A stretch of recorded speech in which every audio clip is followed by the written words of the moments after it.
once again you for giving me this time. माननीय सदस्य श्री राजकुमार रोत जी।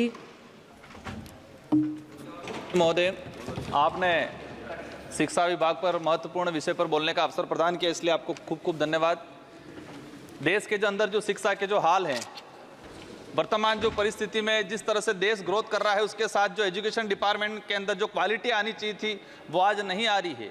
आज हम सब जब यहाँ हैं, मैं आज एसटी कैटेगरी से आता हूँ, यहाँ पर आया हूँ, इसके पीछे दो कारण हैं। एक तो मेरे समुदाय का प्रमाण पत्र और दूसरा एजुकेशन। अगर एजुकेशन नहीं होता तो मैं आज यहाँ तक नहीं पहुँच पाता। शिक्षण व्यवस्था की अगर बात करें, वर्तमान में जो भौतिक स्थिति आदिवासी इलाके की अगर बात करें विशेष करके, तो सबसे पहले भौतिक स्थिति क्या है? वहाँ पर कमरे नहीं है, बिल्डिंग नहीं है, चार दीवारें नहीं है, शिक्षण व्यवस्था, वहाँ पर अध्यापक नहीं है। हम बड़ी बड़ी बात कर लेते हैं, हम कहते हैं देश ग्रोथ हो रहा है, ये हो रहा है, विकास की ओर जा रहा है, लेकिन मैं आज दावे के साथ कहता हूँ कि देश के आदिवासी इलाके के अंदर जब बारिश होती है तो 70% विद्यालय को खाली कर दिया जाता है, क्योंकि वो बिल्डिंग बैठने के लायक नहीं है। आज देश के ये हालात है। मैं राजस्थान के दक्षिणी इलाके से आता हूँ, संसदीय क्षेत्र बांसवाड़ा से, वहाँ पर 78% आदिवासी बाहुल्य क्षेत्र हैं। वहाँ पर मेरे उस इलाके के अंदर हायर एजुकेशन हो या अपर एजुकेशन हो, उसमें स्थिति ये बनी हुई है कि एक एक कमरे के अंदर, सभापति महोदय, मैं मंत्री महोदय के ध्यान में लाना चाहूँगा कि देश के उस ऐसा कोना भी है जहाँ पर 3-3, 4-4 क्लास के बच्चे एक रूम में बैठते हैं, 6वीं, 7वीं, 8वीं, 9वीं, और हम दावा कर रहे हैं कि देश को गति की ओर, प्रगति की ओर ले जा रहे हैं, अमृत महोत्सव की ओर ले जा रहे हैं। एक कमरे में 4 क्लास के बच्चे बैठेंगे, टीचर किसको पढ़ाएगा? और वो बच्चा डिग्री प्राप्त करके कहाँ जाएगा, क्या करेगा आगे जाके? उसका भविष्य अंधकार में जा रहा है। माननीय सभापति महोदय, देश के वर्तमान के अंदर जो पॉलिसी ला रहे हैं, नई शिक्षा नीति मेरी समझ के अनुसार प्राइवेटीकरण को आगे बढ़ाने का नीति है।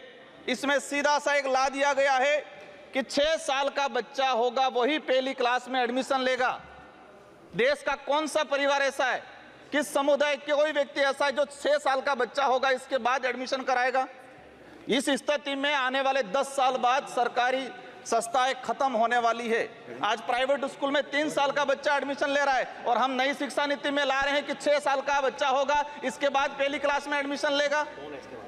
कहाँ जाएगा वो? इस स्थिति में आने वाले समय में सरकारी सिस्टम खत्म करने की जो नीति ला रहे हैं वो कहीं न कहीं घातक है। माननीय सभापति महोदय, देश के अंदर जो गति है, नवोदय विद्यालय और केवी, हम मानते हैं कि देश के अंदर जो ब्यूरोक्रेसी है, कोई भी व्यक्ति को आने का अवसर मिला है वो नवोदय है, लेकिन जो वर्तमान में स्थिति बनी हुई है कि जो केंद्रीय विश्वविद्यालय है, इसमें 8,88,000 आवेदन आए। पूरे देश के जो केंद्रीय विद्यालय, इसमें 8,88,000 प्रवेश कितनों को मिला है?